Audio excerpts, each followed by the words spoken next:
오늘은 조지 소로스의 투자 통찰력에 대해 심도 있게 이야기해 보겠습니다.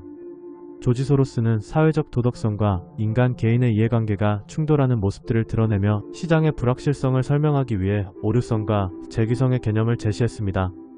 그는 정치와 경제의 경계가 모호해질 때 발생되는 문제들을 지적하며 이러한 상황에서는 열린 사회의 필요성을 활발히 개진해야 함을 비중 있게 강조했습니다. 특히 열린 사회는 개인의 자유와 사회적 책임을 성찰할 수 있는 기회를 제공한다는 점에서 소로스의 통찰력은 현재 시점까지도 매우 심도 있게 논의되고 있습니다. 소로스의 통찰력은 우리가 보다 나은 투자 결정을 내리기 위해 깊이 있는 사고를 요구합니다. 그의 통찰력을 통해 우리는 복잡한 사회적 이슈를 이해하고 점검하고 또 더 나은 미래를 위한 방향을 모색하는 데 큰 도움을 얻을 수 있습니다. 그럼 지금부터 소로스의 깊이 있는 투자 통찰력에 대해 집중적으로 살펴보도록 하겠습니다. 챕터 1. 조지 소로스의 철학은 오류성과 재기성. 조지 소로스는 현대 금융시장에서 가장 영향력 있는 인물 중 한 명으로 그의 철학은 두 가지 기둥인 오류성과 재기성으로 구성되어 있습니다. 이 두 개념은 인간의 인식과 행동이 어떻게 왜곡될 수 있는지를 설명하며 이는 금융시장의 복잡성을 이해하는 데 중요한 역할을 합니다.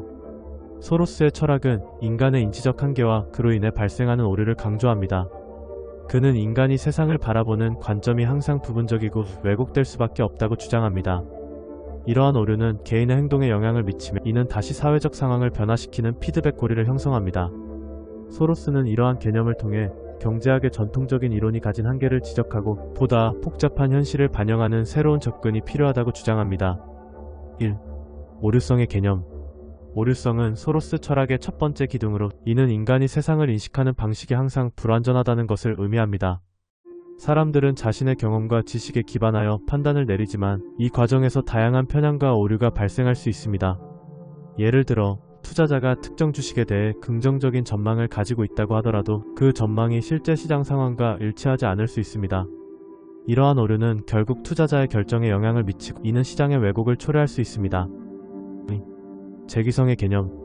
재기성은 소로스 철학의 두 번째 기둥으로 이는 인간의 행동이 현실에 영향을 미친다는 개념입니다. 사람들은 자신의 인식에 따라 행동하고 그 행동은 다시 현실을 변화시킵니다. 예를 들어 투자자들이 특정 주식에 대해 긍정적인 전망을 가지면 그 주식의 가격이 상승하게 되고 이는 다시 투자자들의 인식에 영향을 미쳐 더 많은 사람들이 그 주식을 사게 만드는 결과를 초래합니다. 이러한 피드백 고리는 시장의 변동성을 증가시키고 예측 불가능한 결과를 초래할 수 있습니다. 3. 오류성과 재기성이 금융시장에 미치는 영향. 소로스는 금융시장이 효율적 시장 이론에 기반하고 있지만 실제로는 인간의 오류성과 재기성이 시장에 큰 영향을 미친다고 주장합니다. 효율적 시장 이론은 모든 정보가 시장 가격에 반영된다고 가정하지만 이는 인간의 비합리적인 행동과 편향을 간과한 것입니다. 예를 들어 투자자들이 과거의 성공적인 투자 경험에 의존하여 비합리적인 결정을 내릴 경우 이는 시장의 비효율성을 초래할 수 있습니다. 소로스는 이러한 비효율성이 결국 시장의 붕괴로 이어질 수 있다고 경고합니다. 4. 효율적 시장 이론과 소로스의 비판.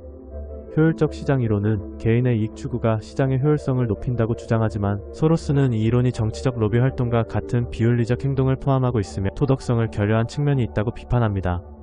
그는 시장이 단순히 개인의 이익을 추구하는 것이 아니라 사회적 책임과 윤리를 고려해야 한다고 강조합니다. 이러한 관점은 소로스의 철학이 단순한 경제적 분석을 넘어 사회적 맥락을 포함하고 있음을 보여줍니다. 5. 소로스의 경험과 철학의 실제 적용. 소로스는 자신의 투자 경험을 통해 이러한 철학을 실제로 적용해왔습니다.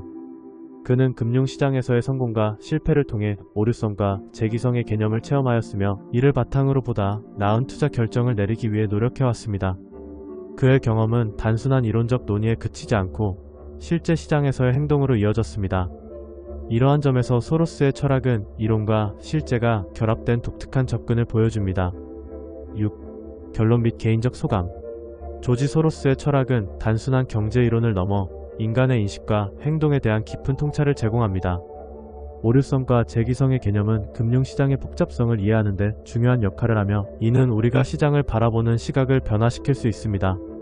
소로스의 철학은 단순히 투자 전략에 그치지 않고 사회적 책임과 윤리를 고려한 보다 포괄적인 접근을 요구합니다.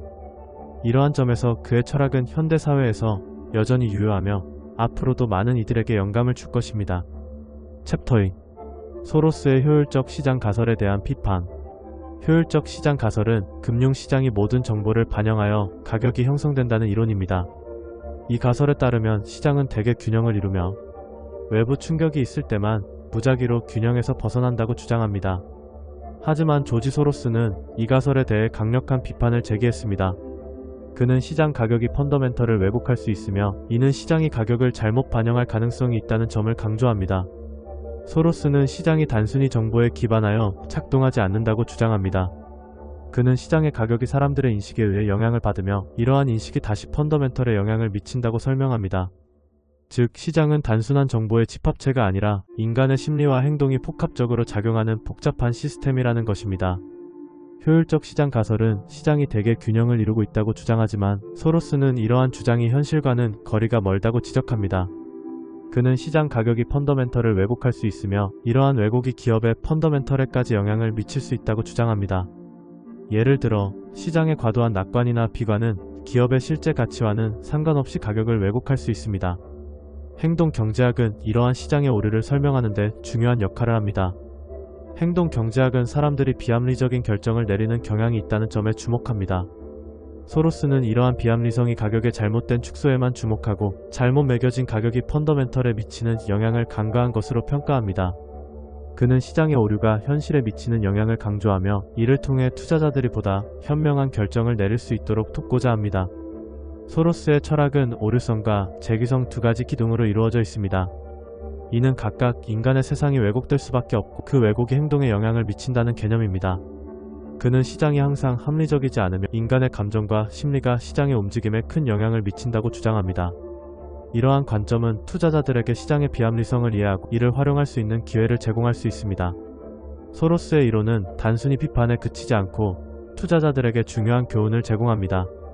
그는 시장의 비합리성을 이해하고 이를 통해 기회를 포착하는 것이 중요하다고 강조합니다. 또한 시장의 오류를 인식하고 이를 활용하는 것이 성공적인 투자 전략의 핵심이라고 말합니다. 마지막으로 소로스의 비판은 단순히 효율적 시장 가설에 대한 반박에 그치지 않고 시장의 복잡성과 인간의 심리를 이해하는 데 중요한 통찰을 제공합니다. 투자자들은 이러한 통찰을 바탕으로 보다 현명한 결정을 내릴 수 있을 것입니다. 챕터 3. 거품 형성 및 금융위기 개입의 구조. 1. 거품 형성의 개념. 거품이란 자산의 가격이 그 자산의 내재 가치보다 지나치게 높아진 상태를 의미합니다. 이는 투자자들이 자산의 미래 가치를 과대평가하면서 발생합니다. 이러한 현상은 주식, 부동산, 심지어 암호화폐와 같은 다양한 자산군에서 발생할 수 있습니다. 거품이 형성되는 과정은 복잡하며 여러 요인이 상호작용하여 발생합니다. 거품 형성의 과정. 거품 형성의 첫 단계는 시장의 기대가 현실과 동떨어지는 것입니다. 투자자들은 특정 자산의 가격이 계속 상승할 것이라는 믿음을 가지게 되며 이는 더 많은 투자자를 끌어들입니다. 이러한 상황에서 사람들은 자신의 착각을 깨닫지 못하고 가격이 계속 상승할 것이라는 믿음에 따라 자산을 구매하게 됩니다. 그러나 이러한 기대가 현실과 동떨어지게 되면 결국 사람들은 자신의 착각을 깨닫게 되고 이는 시장 붕괴로 이어질 수 있습니다. 3. 금융위기와 정부의 개입. 금융위기 시 정부와 중앙은행은 경제를 보호하기 위해 다양한 조치를 취합니다. 부실 금융기관을 합병하거나 철회하고 통화정책과 재정 지원을 통해 시장의 유동성을 공급합니다. 그러나 이러한 개입은 오히려 안전하다는 착각을 증대시킬 수 있습니다. 투자자들은 정부의 개입이 항상 긍정적인 결과를 가져올 것이라고 믿게 되며 이는 다시금 거품을 키우는 원인이 될 수 있습니다. 4. 과거 금융위기 사례 분석. 2008년의 금융위기는 이러한 정부 개입의 부작용을 잘 보여주는 사례입니다. 당시 미국의 서브프라임 모기지 사태는 과도한 신용공여와 자산 가격의 비정상적인 상승으로 인해 발생했습니다. 정부는 금융기관을 구제하기 위해 대규모 자금을 투입했지만 이는 오히려 더 큰 거품을 만들어내는 결과를 초래했습니다. 이러한 사례는 금융위기 대응의 복잡성과 그 한계를 잘 보여줍니다. 5. 금융위기 대응의 한계. 경제적 혼란과 금융위기에 대응하기 위한 결정은 항상 불확실성을 동반합니다. 규제 당국의 통제 범위가 균형에서 멀어질 경우 그 대응은 더욱 어려워집니다. 정부의 개입이 항상 긍정적인 결과를 가져오는 것은 아니며 때로는 시장의 자연스러운 조정을 방해할 수 있습니다. 이러한 점에서 금융위기 대응의 한계를 인식하는 것이 중요합니다. 6. 소로스의 철학과 금융위기. 소로스의 철학은 오류성과 재기성 두 가지 기둥으로 이루어져 있습니다. 이는 각각 인간의 세상이 왜곡될 수밖에 없고 그 왜곡이 행동에 영향을 미친다는 개념입니다. 이러한 철학은 금융시장에서의 투자자 행동을 이해하는데 중요한 통찰을 제공합니다. 투자자들은 자신의 기대와 현실 간의 괴리를 인식하지 못하고 이는 다시금 시장의 왜곡을 초래합니다. 7. 미래 금융위기 예방을 위한 제언. 미래 금융위기를 예방하기 위해서는 보다 투명한 정보 제공과 규제의 필요성이 강조됩니다.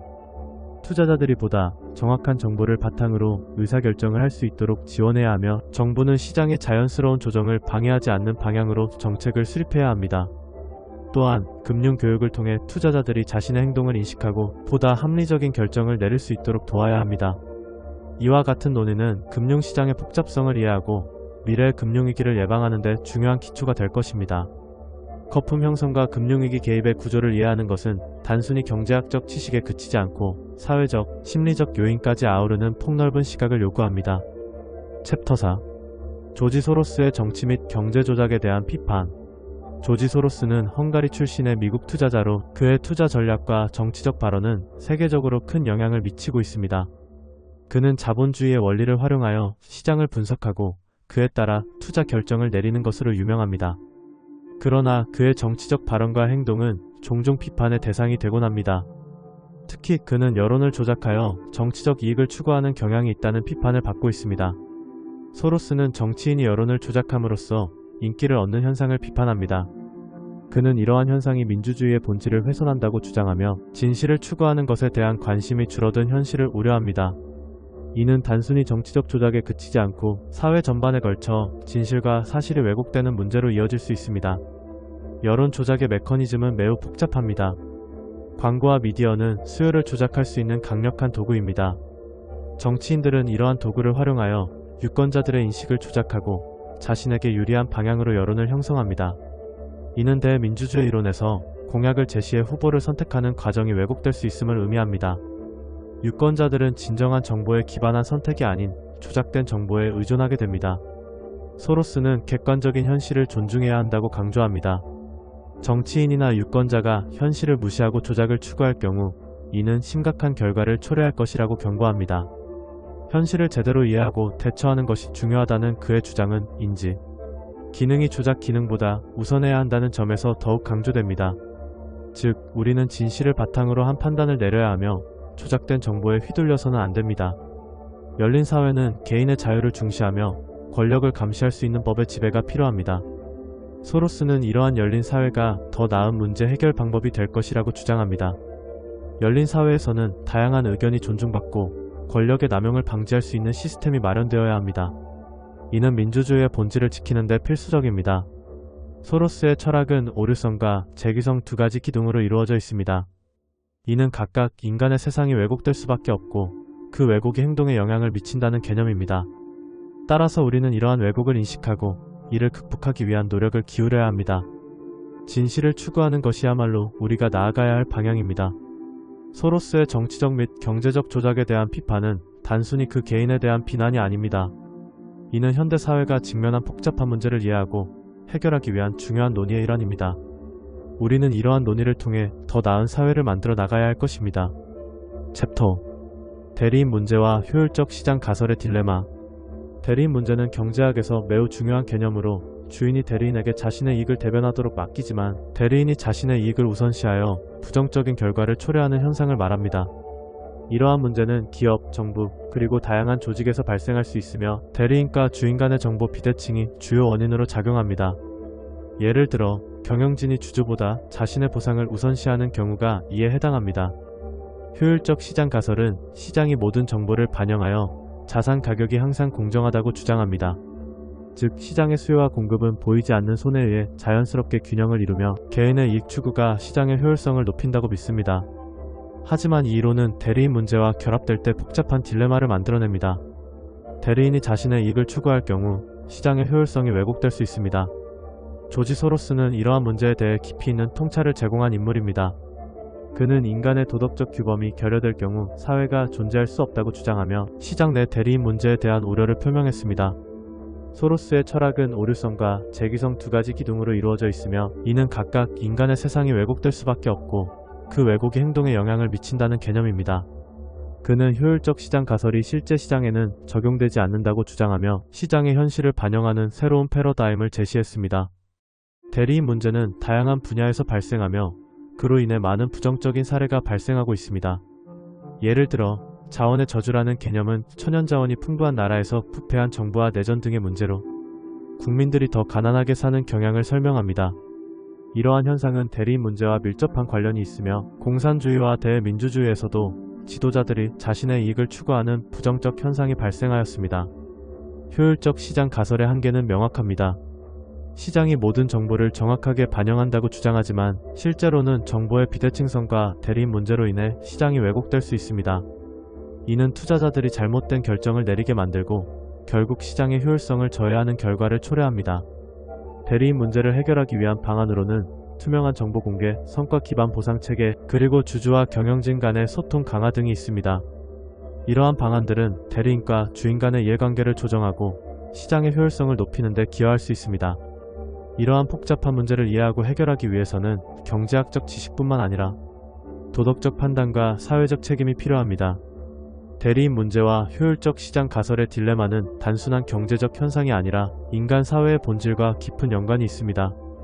따라서 우리는 이러한 문제를 해결하기 위해 지속적으로 노력해야 합니다. 챕터 6. 소로스의 시장 근본주의 비판. 조지 소로스는 현대 경제학과 금융시장에서 가장 영향력 있는 인물 중 한 명입니다. 그는 헝가리 출신의 미국 투자자이자 자선가로 그의 투자 전략과 철학은 많은 사람들에게 영감을 주었습니다. 특히 그는 시장 근본주의에 대한 비판으로 잘 알려져 있습니다. 시장 근본주의란 시장의 자율성을 지나치게 강조하며 정부의 개입을 최소화하려는 경제 이론을 의미합니다. 소로스는 이러한 이론이 사회에 미치는 부정적인 영향을 경고하고 있습니다. 시장 근본주의는 경제가 자율적으로 작동할 때 최적의 결과를 낼 것이라는 믿음에 기반하고 있습니다. 그러나 소로스는 시장이 항상 효율적이지 않으며 오히려 불균형과 왜곡을 초래할 수 있다고 주장합니다. 그는 시장이 인간의 행동과 감정에 의해 영향을 받는 복잡한 시스템이라는 점을 강조합니다. 이러한 관점에서 소로스는 시장 근본주의가 잘못된 전제에 기반하고 있다고 비판합니다. 소로스의 철학은 오류성과 재기성 두 가지 기둥으로 이루어져 있습니다. 이는 각각 인간의 세상이 왜곡될 수밖에 없고 그 왜곡이 행동에 영향을 미친다는 개념입니다. 그는 시장이 자율적으로 작동할 때 발생하는 오류와 그 오류가 다시 시장에 영향을 미치는 재기적인 과정을 설명합니다. 이러한 관점은 시장 근본주의가 단순히 경제적 효율성을 추구하는 것이 아니라 사회적 불평등과 정치적 왜곡을 초래할 수 있음을 보여줍니다. 정치와 시장의 경계를 명확히 구분하는 것이 중요합니다. 소로스는 정치가 공익을 위해 존재해야 한다고 주장합니다. 그러나 현재의 정치 시스템은 후원자들에 의해 왜곡되고 있으며 이는 정치적 결정이 공익을 따르지 않게 만듭니다. 그는 정치적 결정이 공익을 따라야 한다는 원칙이 필요하다고 강조합니다. 이를 통해 정치가 더 효율적이고 공정하게 작동할 수 있도록 해야 한다고 믿습니다. 소로스는 시장 근본주의가 금융시장의 작동 원리를 잘못 이해하고 있다고 지적합니다. 그는 시장이 항상 균형을 이루는 것이 아니라 오히려 불균형이 일상적이라는 점을 강조합니다. 이러한 불균형은 사회적 불평등을 심화시키고 정치적 결정에 부정적인 영향을 미칠 수 있습니다. 따라서 그는 시장과 정치의 경계를 명확히 하고 정치적 결정이 공익을 따르도록 해야 한다고 주장합니다. 마지막으로 소로스는 개인적인 생각으로 시장 근본주의가 현대 사회에 미치는 영향을 깊이 고민해야 한다고 강조합니다. 그는 시장이 자율적으로 작동할 때 발생하는 오류와 그 오류가 다시 시장에 영향을 미치는 재기적인 과정을 이해하는 것이 중요하다고 믿습니다. 이를 통해 우리는 더 나은 사회를 만들기 위한 방향을 찾을 수 있을 것입니다. 이처럼 조지 소로스의 시장 근본주의 비판은 단순한 경제적 논의에 그치지 않고 정치와 사회 전반에 걸친 중요한 문제를 제기합니다. 그의 철학은 우리가 현재의 경제 시스템을 어떻게 바라보고 어떤 방향으로 나아가야 할지를 고민하게 만듭니다.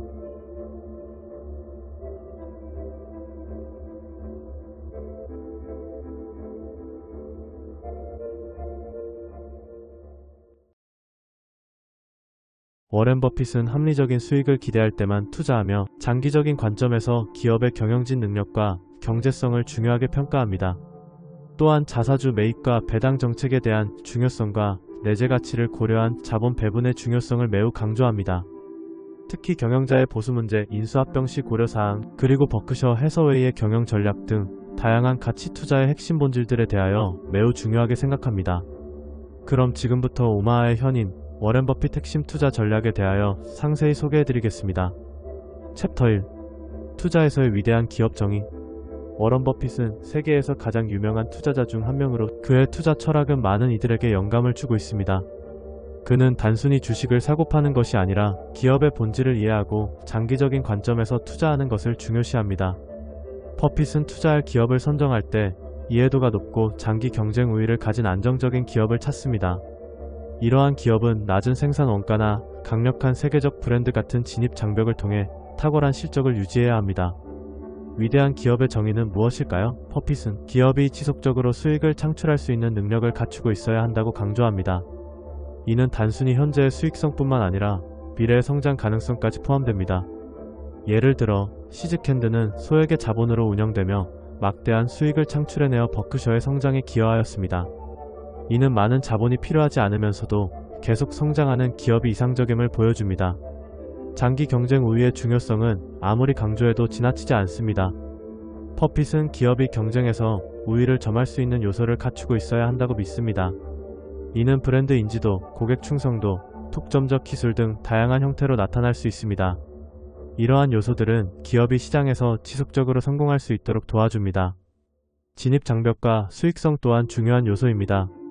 기업이 높은 수익성을 유지하기 위해서는 경쟁자가 쉽게 진입할 수 없는 환경이 필요합니다. 예를 들어 특정 산업에서의 규제나 높은 초기 투자 비용은 새로운 경쟁자의 진입을 어렵게 만들어 기업의 수익성을 보호합니다. 따라서 버핏은 이러한 진입 장벽이 높은 기업에 투자하는 것을 선호합니다. 성장성과 안정성의 균형도 투자에서 중요한 요소입니다. 고속 성장하지만 낮은 수익을 내는 기업은 효과적인 투자로 간주되지 않습니다. 투자자들이 끊임없이 자본을 요구하는 이런 기업에 자금을 쏟는 것은 위험이 크기 때문입니다. 유효기간이 지난 치즈처럼 수익을 위해 기준을 완화하는 것은 위험을 증가시킬 수 있습니다. 따라서 안정적인 수익을 창출하는 기업에 투자하는 것이 바람직합니다. 위험관리와 투자 기준 또한 버핏의 투자 철학에서 중요한 부분입니다.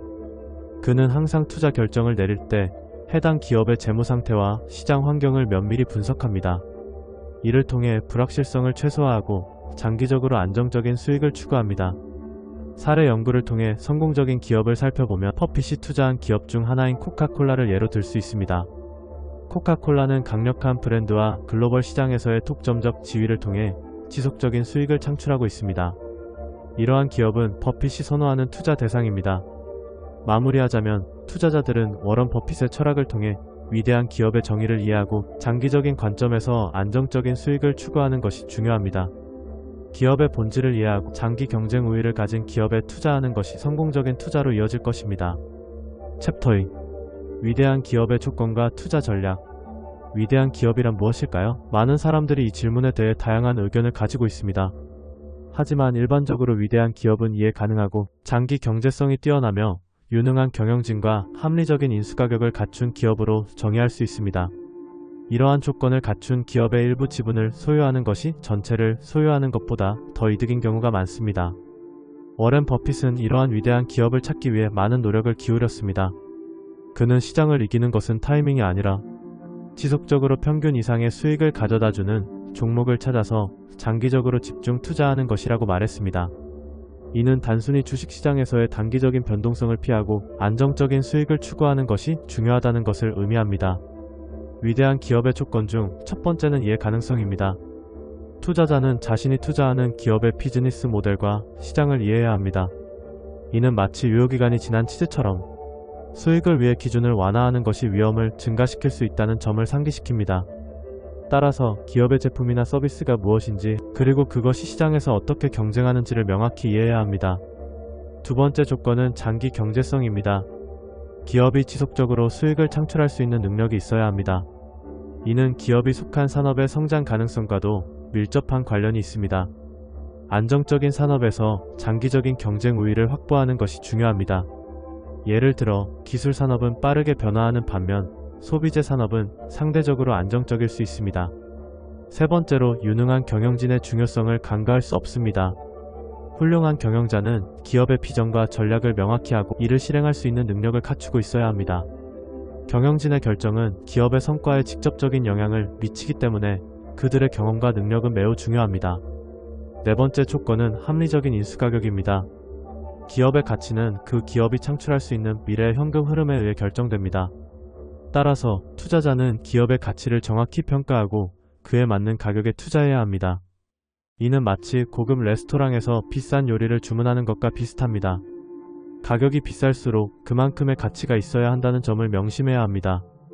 다섯 번째로 강력한 진입 장벽이 필요합니다. 높은 수익을 내는 기업은 경쟁자들의 공격을 받기 쉽기 때문에 이를 방어할 수 있는 강력한 진입 장벽이 필요합니다.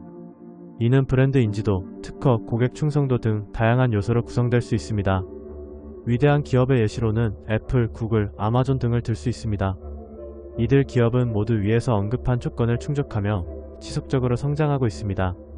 이러한 기업에 투자하는 것은 장기적으로 안정적인 수익을 가져다 줄 가능성이 높습니다.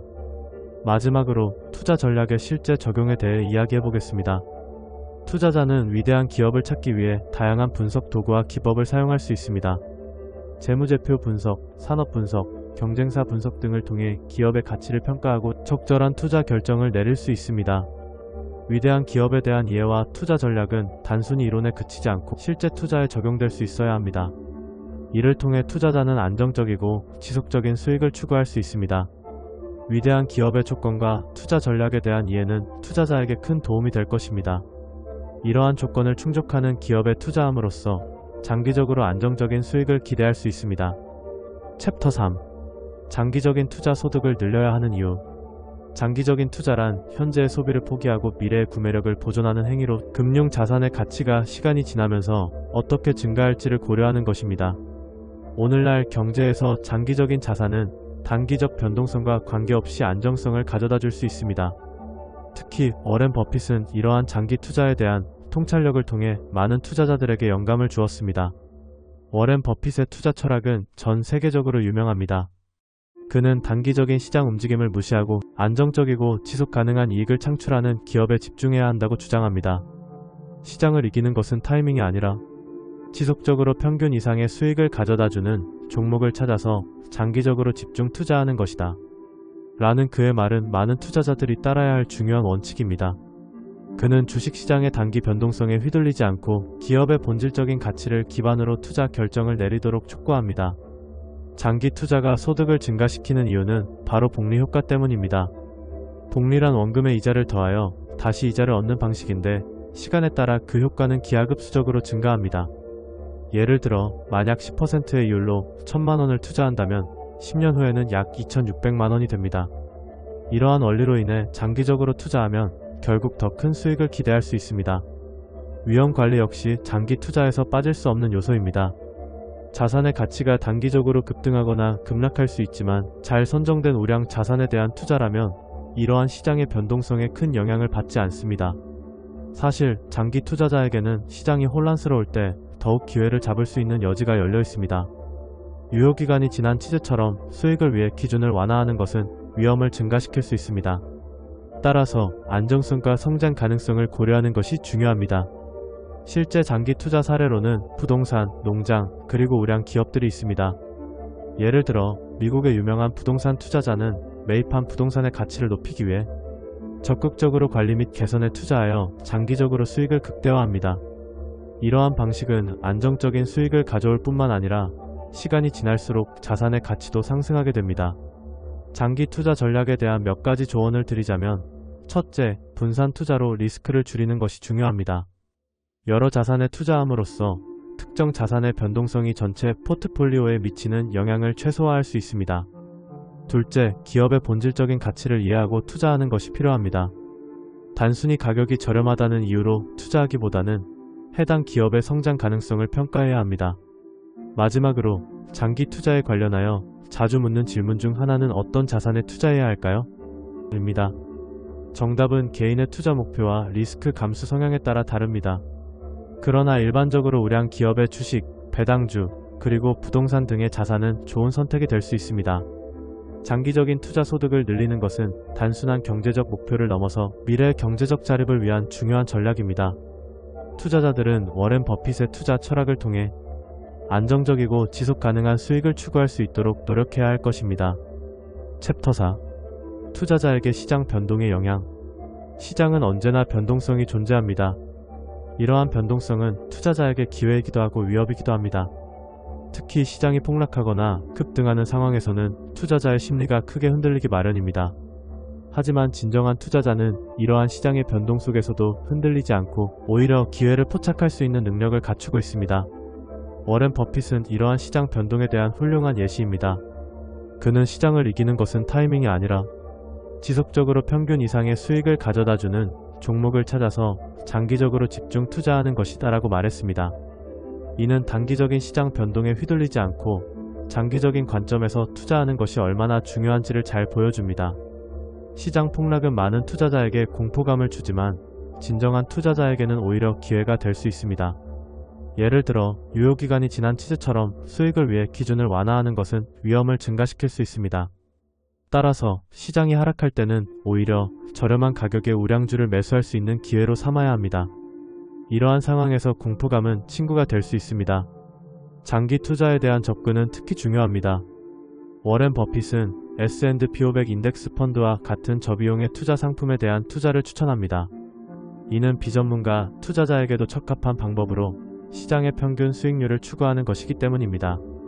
장기간에 걸쳐 주식을 사모으고 시장이 과열된 상황에서는 절대 팔지 말아야 합니다. 이렇게 원칙대로 투자한다면 초보 투자자 또한 만족스러운 실적을 올릴 수 있습니다. 마지막으로 투자자들은 다른 투자자들의 변덕적인 행동에 영향을 받기 쉽다는 점을 유의해야 합니다. 시장의 소음에 휘둘리지 않고 자신의 투자 원칙을 지키는 것이 중요합니다. 워렌 버핏의 투자 철학을 따르며 장기적인 관점에서 투자하는 것이야말로 성공적인 투자로 가는 길입니다.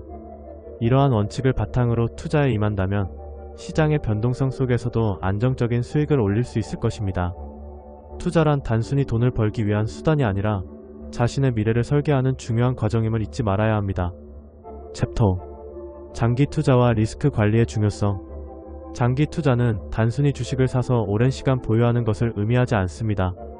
이는 기업의 성장 가능성을 믿고 그에 따라 투자 결정을 내리는 과정입니다. 특히 워렌 버핏은 장기 투자의 중요성을 강조하며 기업의 본질적인 가치를 이해하고 그에 따라 투자하는 것이 필요하다고 말합니다. 그는 주식은 소유권의 일부라고 언급하며 기업의 성장과 함께 투자자도 성장할 수 있음을 강조합니다. 워렌 버핏의 투자 철학은 단순히 수익을 추구하는 것이 아니라 기업의 가치를 이해하고 그 가치를 기반으로 투자하는 것입니다.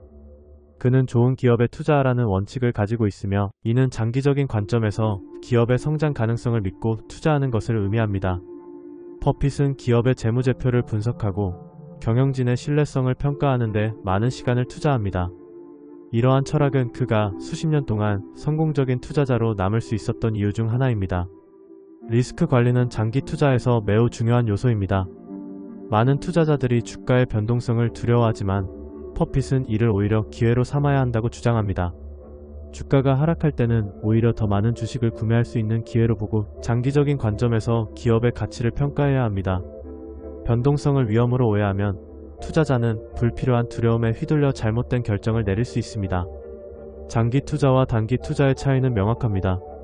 단기 투자는 시장의 변동성을 이용해 빠른 수익을 추구하는 반면 장기 투자는 기업의 성장 가능성을 믿고 그에 따라 투자하는 것입니다. 버핏은 주식은 장기적으로 기업의 가치에 따라 움직인다는 원칙을 가지고 있으며 이는 장기 투자자에게 중요한 교훈이 됩니다. 변동성에 대한 올바른 이해는 투자자에게 필수적입니다. 주식시장은 항상 변동성이 존재하며 이를 두려워하기보다는 이를 활용하는 방법을 배워야 합니다. 버핏은 주식시장은 단기적으로는 투표기계지만 장기적으로는 체중계라고 말하며 장기적인 관점에서 기업의 가치를 평가하는 것이 중요하다고 강조합니다. 정직한 경영자를 찾는 것도 투자에서 중요한 요소입니다. 기업의 경영진이 정직하고 투명하게 운영되는지 여부는 투자자의 신뢰를 결정짓는 중요한 요소입니다. 버핏은 투자자는 경영진의 신뢰성을 평가해야 한다고 말하며 이는 장기 투자에서 성공하기 위한 필수 조건입니다. 투자 기준을 설정하고 이를 지속적으로 관리하는 것도 중요합니다. 투자자는 스스로의 기준을 정하고 그 기준을 지속적으로 따르는 것이 필요합니다. 유효기간이 지난 치즈처럼 수익을 위해 기준을 완화하는 것은 위험을 증가시킬 수 있습니다. 따라서 투자자는 자신의 투자 원칙을 명확히 하고 이를 지키는 것이 중요합니다. 마지막으로 장기 투자와 리스크 관리의 중요성을 다시 한번 강조하고 싶습니다. 워렌 버핏의 투자 철학을 통해 우리는 장기적인 관점에서 기업의 가치를 이해하고 리스크를 관리하는 방법을 배울 수 있습니다. 이는 단순히 수익을 추구하는 것이 아니라 기업의 성장 가능성을 믿고 투자하는 과정임을 잊지 말아야 합니다. 이러한 원칙들을 바탕으로 투자자들은 보다 현명한 투자 결정을 내릴 수 있을 것입니다. 장기 투자와 리스크 관리의 중요성을 이해하고 이를 실천하는 것이 성공적인 투자로 이어질 것입니다. 챕터 6. 자사주 매입의 조건과 원칙. 1. 자사주 매입의 조건.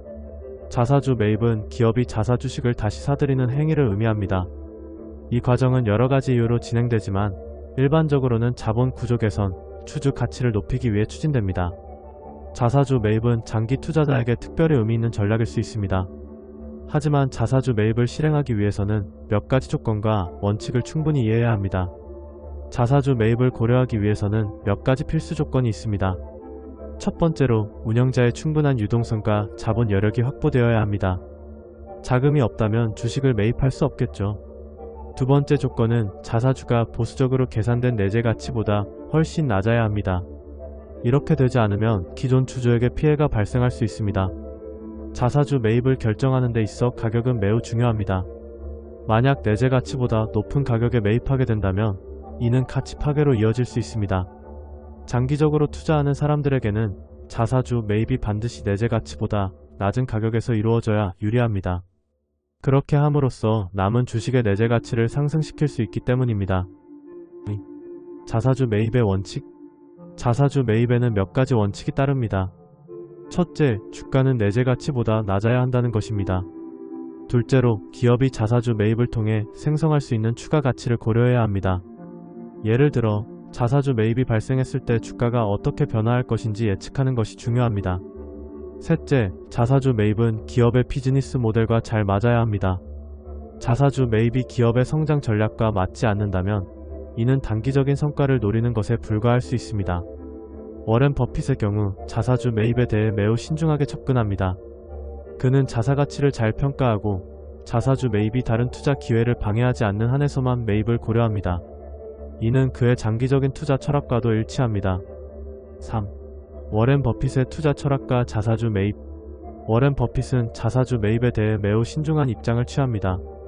그는 자사주 매입이 기업의 내재 가치가 낮은 가격에 이루어져야 한다고 강조합니다. 버핏은 자사주 매입을 진행할 때 해당 주식의 공정가치를 기준으로 삼아야 한다고 믿습니다. 그의 투자 철학은 항상 장기적인 관점에서 기업의 가치와 성장 가능성을 평가하는 것입니다. 자사주 매입 역시 이러한 관점에서 접근해야 하며 수익을 위해 기준을 완화하는 것은 위험을 증가시킬 수 있습니다. 4. 자사주 매입을 피해야 하는 상황. 자사주 매입을 피해야 하는 상황은 두 가지가 있습니다. 첫째는 자체 사업에 대한 자금 필요가 있을 때입니다. 자체 사업에 자금을 투자하는 것이 더 큰 성장 기회를 제공한다면 자사주 매입은 피하는 것이 좋습니다. 둘째는 저평가된 자사주보다 더 가치 있는 기업 인수를 고려할 때입니다. 이럴 경우 자사주 매입이 오히려 기회를 놓치는 결과를 초래할 수 있습니다. 장기적으로 자사주 매입은 기업의 주가를 안정시키고 남은 주식의 가치를 높이는 데 기여할 수 있습니다. 주주에게는 배당금보다도 더 매력적인 투자로 보일 수 있으며 기업의 신뢰를 증대시킬 수 있습니다. 5. 자사주 매입의 단점 및 리스크. 하지만 자사주 매입은 몇 가지 리스크도 동반합니다. 시장의 불확실성이 클 때 자사주 매입을 진행하면 자금이 고갈될 위험이 있습니다. 또한 자사주 매입이 제대로 진행되지 않을 경우 주주들 사이에서 불신을 초래할 수도 있습니다. 자사주 매입은 기업의 결정에서 중요한 부분을 차지하지만 그 결정이 항상 긍정적인 결과를 가져오는 것은 아닙니다. 따라서 신중하게 고려해야 합니다.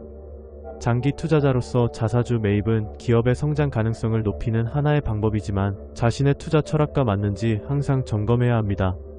자사주 매입은 단순히 주가를 높이는 수단이 아니라 기업의 가치를 진정으로 높이는 전략이 되어야 합니다. 주식시장에서 승리하기 위해서는 언제나 정확한 판단과 신중한 계획이 필요합니다. 자사주 매입도 마찬가지입니다. 올바른 기준을 가지고 접근한다면 장기적인 투자 성과를 기대할 수 있습니다. 챕터 7. 자사주 매입 조건과 기업 가치. 자사주 매입의 필요성은 여러 가지가 있습니다. 첫째, 기업이 자사주를 매입함으로써 주가를 안정시키고 주주들에게 신뢰를 줄 수 있습니다. 둘째, 자사주 매입은 기업이 보유한 유동성을 효율적으로 활용하는 방법이기도 합니다. 셋째, 자사주 매입은 주주들에게 배당금 대신 자본 이득을 제공할 수 있는 방법으로 세금 측면에서도 유리할 수 있습니다. 자사주 매입을 위해서는 몇 가지 조건이 필요합니다. 첫째, 회사 운영자의 능력과 사업에 쓸 유동성이 풍부해야 합니다. 둘째, 보수적으로 계산한 내재 가치보다 주가가 훨씬 낮아야 합니다. 자사주 매입 시 주가가 내재 가치 이상일 경우 기존 주주들이 피해를 보게 되므로 반드시 신중해야 합니다. 자사주 매입은 가격 결정에 따라 합리적인 결정 혹은 어리석은 결정으로 나뉘며 신중한 판단이 필요합니다. 워렌 버핏은 자사주 매입의 중요성을 잘 알고 있는 투자자입니다. 그는 자사주 매입을 통해 주주들에게 가치를 제공하고자 하는 의도가 강하다는 점에서 자사주 매입의 중요성을 강조합니다. 예를 들어 버크셔 해서웨이는 자사주 매입을 통해 주가가 내재 가치보다 낮은 가격에 거래될 때 주주들에게 가치를 제공하고자 합니다. 이는 단순히 주가를 높이는 것이 아니라 기업의 장기적인 성장 가능성을 고려한 결정입니다. 자사주 매입의 장점은 주가를 안정시키고 주주들에게 신뢰를 줄 수 있다는 점입니다. 그러나 단점도 존재합니다. 자사주 매입이 과도하게 이루어질 경우 기업의 재무 구조가 악화될 수 있으며 이는 장기적인 성장에 부정적인 영향을 미칠 수 있습니다.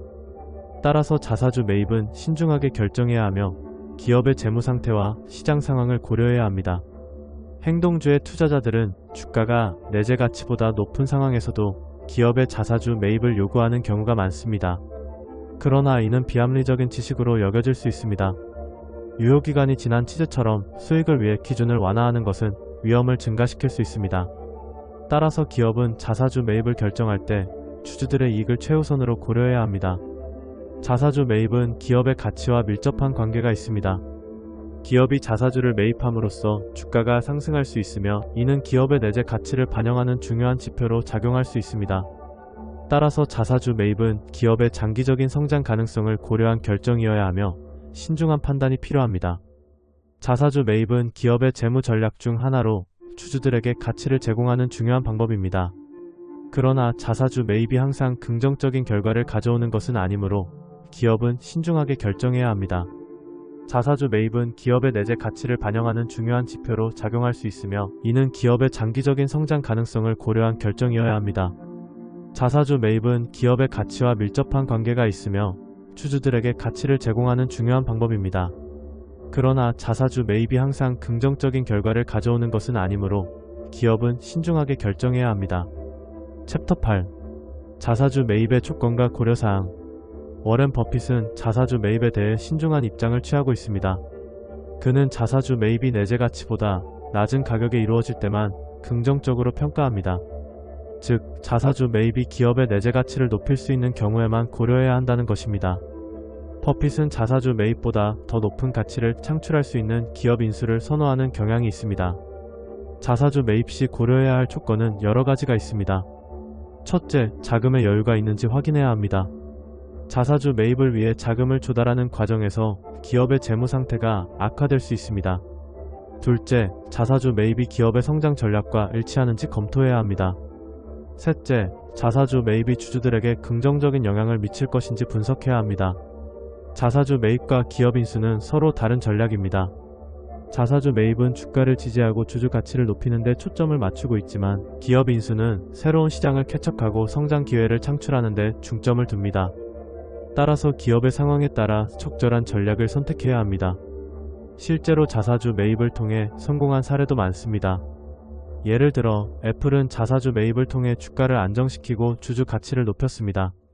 반면 자사주 매입이 실패한 사례도 존재합니다. 자사주 매입이 기업의 성장 기회를 놓치게 만들거나 주가를 인위적으로 부풀리는 결과를 초래할 수 있습니다. 자사주 매입에 대한 비판은 여전히 존재합니다. 일부 전문가들은 자사주 매입이 기업의 자금을 낭비하는 행위라고 주장합니다. 그러나 자금이 충분한 기업과 투자자들은 자사주 매입을 통해 자금을 효율적으로 활용하고 있습니다. 따라서 자사주 매입이 단순히 자금을 낭비하는 것이 아님을 주목해야 합니다. 자사주 매입은 기업의 재무 전략에서 중요한 요소입니다. 기업은 자사주 매입을 통해 주주 가치를 높이고 자금을 효율적으로 활용할 수 있습니다. 그러나 자사주 매입이 항상 최선의 선택은 아니며 기업의 상황에 따라 신중하게 결정해야 합니다. 자사주 매입은 기업의 성장과 주주 가치를 동시에 고려해야 하는 복잡한 결정입니다. 따라서 기업은 자사주 매입을 결정하기 전에 충분한 분석과 검토가 필요합니다. 자사주 매입은 단순한 주식 거래가 아니라 기업의 미래를 결정짓는 중요한 요소입니다. 기업은 자사주 매입을 통해 주주 가치를 높이고 자금을 효율적으로 활용할 수 있는 기회를 가져야 합니다. 챕터 9. 자본 배분의 중요성. 자본 배분은 기업의 성장과 수익성에 있어 매우 중요한 요소입니다. 기업이 수익을 창출할 때 그 이익을 어떻게 배분할 것인지에 대한 결정은 경영진의 손에 달려 있습니다. 자본 배분의 개념은 단순히 이익을 나누는 것이 아니라 기업의 미래를 위한 전략적 투자와 재투자를 포함합니다. 특히 워렌 버핏은 자본 배분에 대한 독특한 철학을 가지고 있으며 그의 접근 방식은 많은 투자자들에게 귀감이 되고 있습니다. 워렌 버핏의 자본 배분 철학은 매우 간단하면서도 깊이 있는 원칙을 따릅니다. 그는 기업이 수익성을 높이기 위해서는 먼저 현행 사업에서 재투자 기회를 조사해야 한다고 강조합니다. 이는 기업이 지속적으로 성장하기 위해 필수적인 과정입니다. 버핏은 자본을 효율적으로 투자한 후에도 많은 현금을 창출할 수 있는 방법을 모색하며 이후 인수 대상을 찾아내는 것이 중요하다고 말합니다. 인수 기준은 간단하게 인수를 통해 주주들의 주당 순이익 BPS를 높일 수 있는지 여부로 결정됩니다. 자본 배분의 주요 방법 중 하나는 자사주 매입입니다. 자사주 매입은 주가가 내재 가치보다 낮을 때 진행하는 것이 합리적입니다. 이는 주주들에게 이익을 돌려주는 방법 중 하나로 자사주 매입 가격이 매우 중요합니다. 만약 자사주 매입 시 내재 가치보다 높은 가격에 매입하게 된다면 이는 가치가 파괴될 수 있는 위험을 내포하고 있습니다. 따라서 자사주 매입은 신중하게 결정해야 하며 주주들에게 이익이 돌아간다고 믿는 것이 중요합니다. 인수합병은 자본 배분의 또 다른 중요한 전략입니다. 버핏은 인수합병을 통해 기업의 가치를 극대화할 수 있는 기회를 포착합니다. 인수합병을 통해 새로운 시장에 진입하거나 기존 사업의 시너지를 극대화할 수 있는 기회를 찾는 것이죠. 이러한 전략은 기업의 성장 가능성을 높이는 데 큰 역할을 합니다.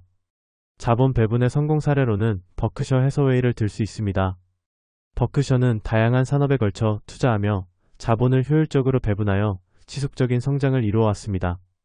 이러한 성공은 버핏의 철학과 전략이 결합된 결과입니다.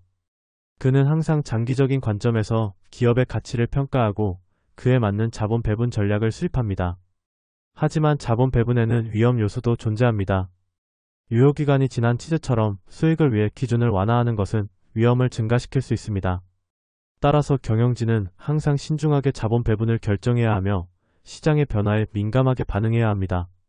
자본 배분의 실패는 기업의 존립을 위협할 수 있는 만큼 경영진의 책임이 막중합니다. 마지막으로 자본 배분은 단순한 숫자 게임이 아닙니다. 이는 기업의 미래를 결정짓는 중요한 전략입니다. 워렌 버핏의 자본 배분 철학을 통해 우리는 기업이 어떻게 성장하고 주주들에게 가치를 제공할 수 있는지를 배울 수 있습니다. 자본 배분의 중요성을 이해하고 이를 통해 더 나은 투자 결정을 내리는 것이 필요합니다. 챕터 10. 경영자들의 속임수와 회계 조작. 1. 회계 조작의 주요 방법. 최근 몇 년간 경영자들이 이익을 극대화하기 위해 사용하는 다양한 속임수와 회계 조작이 사회적 이슈로 떠오르고 있습니다. 이러한 조작은 단순히 숫자를 조작하는 것을 넘어 기업의 신뢰성과 주주들의 이익에 심각한 영향을 미칠 수 있습니다. 이번 포스팅에서는 경영자들이 사용하는 주요 속임수와 그로 인해 발생할 수 있는 위험성, 그리고 워렌 버핏이 제시하는 회계 투명성의 중요성에 대해 알아보겠습니다. 구조조정 비용의 누락. 경영자들은 종종 구조조정 비용을 회계에서 누락시키는 방법을 사용합니다. 이는 기업이 재무제표에서 실제로 발생한 비용을 숨기고 이익을 부풀리는 방식입니다. 예를 들어 대규모 인력 감축이나 시설 폐쇄와 같은 구조조정이 이루어질 때 그에 따른 비용을 보고하지 않으면 단기적으로는 이익이 증가한 것처럼 보일 수 있습니다. 그러나 이러한 속임수는 결국 주주들에게 잘못된 정보를 제공하게 되어 장기적으로는 기업의 신뢰성을 해칠 수 있습니다. 3. 주식기준 보상의 비효율적 처리. 또 다른 일반적인 속임수는 주식기준 보상을 비용으로 처리하지 않는 것입니다. 주식 기준 보상은 경영자나 직원에게 주어지는 주식 옵션이나 주식 보상으로 이는 실제로 기업의 자산을 감소시키는 요소입니다. 그러나 이를 비용으로 인식하지 않으면 기업의 이익이 인위적으로 증가하게 됩니다. 이러한 조작은 경영자들이 단기적인 성과를 추구하게 만들고 결국 기업의 지속 가능성을 위협할 수 있습니다. 4. 주주에게 미치는 영향. 회계 조작은 주주들에게 심각한 영향을 미칠 수 있습니다. 잘못된 재무 정보는 주주들이 투자 결정을 내리는 데 있어 큰 혼란을 초래할 수 있습니다.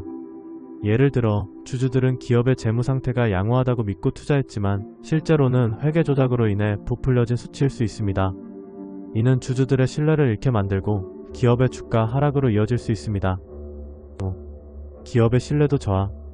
회계 조작이 드러나면 기업의 신뢰도는 급격히 하락하게 됩니다. 이는 고객, 투자자, 그리고 파트너와의 관계에 부정적인 영향을 미치며 장기적으로는 기업의 성장 가능성을 저해할 수 있습니다. 유효기간이 지난 치즈처럼 수익을 위해 기준을 완화하는 것은 위험을 증가시킬 수 있습니다.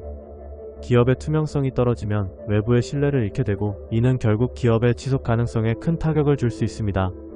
6. 회계 투명성의 중요성. 워렌 버핏은 회계 투명성을 매우 중요하게 생각합니다. 그는 기업이 신뢰를 얻기 위해서는 정확하고 투명한 회계 처리가 필수적이라고 강조합니다. 버핏은 회계는 기업의 건강을 나타내는 지표라고 말하며 회계 조작이 기업의 장기적인 성공에 얼마나 해로운지를 잘 알고 있습니다. 그는 주주들에게 진실된 정보를 제공하는 것이 기업의 가장 중요한 의무라고 믿고 있습니다. 7. 회계 조작을 피하는 방법. 버핏은 회계 조작을 피하기 위해 기업이 반드시 지켜야 할 몇 가지 원칙을 제시합니다. 첫째, 모든 비용을 정확하게 기록해야 하며, 둘째, 주식 기준 보상과 같은 항목은 반드시 비용으로 처리해야 합니다. 셋째, 외부 감사인의 의견을 존중하고 그들의 피드백을 반영하여 회계 처리를 개선해야 합니다. 이러한 원칙을 준수함으로써 기업은 신뢰를 구축하고 장기적인 성장을 도모할 수 있습니다. 8. 핵심 요약 정리. 회계 조작과 속임수는 기업의 신뢰성을 해치는 주요 원인입니다. 경영자들은 단기적인 성과를 추구하기보다는 장기적인 관점에서 기업의 투명성을 높이고 주주들에게 신뢰를 줄 수 있는 방법을 모색해야 합니다. 워렌 버핏의 지혜를 바탕으로 기업들은 회계의 투명성을 높이고 올바른 경영 방침을 통해 지속 가능한 성장을 이룰 수 있을 것입니다. 이러한 경영자들의 속임수와 회계 조작에 대한 경각심을 높이고 올바른 회계 관행을 통해 기업의 신뢰성을 높이는 것이 중요합니다. 앞으로도 이러한 주제에 대한 관심이 더욱 커지길 바랍니다. 챕터 11. 버크셔 해서웨이의 기업 문화와 장기적 경쟁력. 버크셔 해서웨이는 미국의 투자 및 보험 기업으로 워렌 버핏이 회장 겸 CEO로 활동하고 있습니다. 이 회사는 자본 투자와 재보험 사업 등을 영위하는 지주회사로 그 규모와 영향력은 전 세계적으로 인정받고 있습니다. 버크셔 해서웨이는 단순한 투자 회사가 아니라 독특한 기업 문화와 경영 철학을 바탕으로 장기적인 경쟁력을 유지하고 있습니다.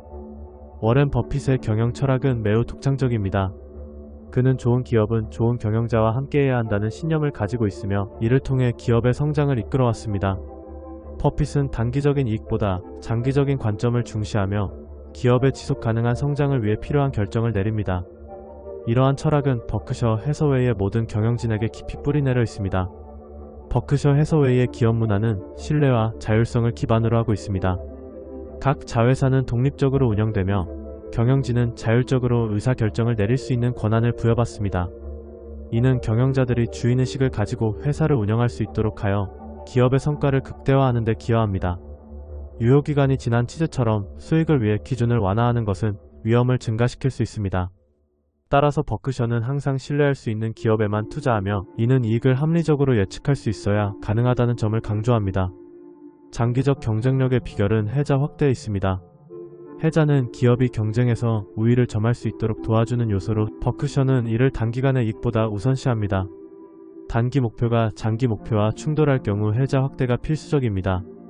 과거의 잘못에 대해 아무리 치료를 해도 회복되지 않는 경우가 많으므로 경영진은 항상 장기적인 관점을 가지고 의사결정을 해야 합니다. 버크셔 해서웨이는 대중매체나 애널리스트의 의견에 좌우되지 않고 자율적인 경영 문화를 통해 기업을 운영합니다. 이러한 문화는 경영자들이 자신의 판단에 따라 회사를 이끌어갈 수 있도록 하여 기업의 지속 가능한 성장을 가능하게 합니다. 또한 주주총회를 통해 주주와의 소통을 강화하며 경영 철학과 기업 방향을 아낌없이 공개하는 문화도 버크셔의 특수한 점입니다. 버크셔 해서웨이의 미래 전망은 밝습니다. 워렌 버핏의 경영 철학과 기업 문화는 지속적으로 발전하고 있으며 이는 기업의 장기적인 성장에 기여할 것입니다. 또한 신뢰할 수 있는 기업에 대한 투자는 앞으로도 계속될 것이며 자율적인 경영 문화는 더욱 강화될 것입니다. 이러한 요소들은 버크셔 해서웨이가 앞으로도 지속 가능한 경쟁력을 유지하는 데 중요한 역할을 할 것입니다. 버크셔 해서웨이는 단순한 투자 회사가 아니라 독특한 기업 문화와 경영 철학을 바탕으로 장기적인 경쟁력을 유지하고 있는 기업입니다. 워렌 버핏의 리더십 아래 이 회사는 앞으로도 많은 이들에게 영감을 줄 것입니다. 챕터 12. 기업 문화와 장기적 관점의 중요성. 기업 문화는 현대 기업에서 매우 중요한 요소입니다. 기업 문화란 조직 내에서 공유되는 가치, 신념, 태도와 행동을 의미합니다. 이는 직원들의 동기부여와 조직의 전반적인 성과에 큰 영향을 미칩니다. 예를 들어 효과적인 기업 문화는 직원들이 자신의 목표와 회사의 목표를 일치시켜주며 이를 통해 생산성과 창의성을 높일 수 있습니다. 워렌 버핏은 투자의 귀재로 알려져 있으며 그는 장기적인 관점에서 기업을 바라보는 것이 얼마나 중요한지를 여러 차례 강조해 왔습니다. 그의 투자 원칙 중 하나는 기업의 주가가 단기적으로는 시장의 변동에 따라 흔들릴 수 있지만 장기적으로는 기업의 기본적인 가치가 반영된다는 것입니다.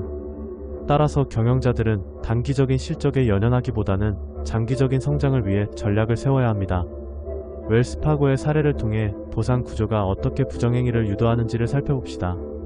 이 사건은 잘못된 보상 구조에서 시작되었으며 CEO는 문제가 발생하기 전에 반드시 문제를 예방해야 합니다. 기업 문화가 확립되지 않은 상황에서는 직원들이 단기적인 이익을 위해 비윤리적인 행동을 일으킬 가능성이 높습니다. 따라서 기업의 최고 경영자는 올바른 보상 구조를 구축하고 이를 기업 문화에 반영해야 합니다. 또한 경영자들이 권한을 위임할 때 자회사들이 더 잘 운영될 수 있으며 이는 효율성을 높이는 데 기여합니다. 권한 위임은 경영자들이 전략적인 결정에 더 많은 시간을 할애할 수 있도록 해주며 직원들은 더 큰 자율성을 가지고 일할 수 있게 됩니다. 이는 조직 내에서의 직무 만족도와 생산성을 향상시키는 중요한 요소입니다. 가이코의 성장 사례를 살펴보면 그들은 자유로운 의사결정을 통해 신규 계약을 확장하는 데 성공했습니다. 이는 상장회사가 아니었기에 가능한 일이었습니다. 장기적인 성장을 위해서는 시장의 흐름에 휘둘리지 않고 독립적으로 의사결정을 할 수 있는 자유가 필요합니다. 가이코는 이러한 자유로 인해 지속적으로 고객 기반을 확장할 수 있었습니다. 마지막으로 장기적인 관점을 채택할 때 위험 관리가 필수적입니다. 유효기간이 지난 치즈처럼 수익을 위해 기준을 완화하는 것은 위험을 증가시킬 수 있습니다. 기업은 단기적인 이익을 추구하기보다는 지속 가능한 성장을 위해 신중하게 전략을 세워야 합니다. 이는 기업의 안정성을 높이고 장기적인 신뢰를 구축하는 데 기여합니다. 이런 점에서 기업 문화와 장기적인 관점은 밀접한 관계가 있습니다. 경영자들은 이러한 요소들을 염두에 두고 지속 가능한 기업을 만들어 나가야 합니다.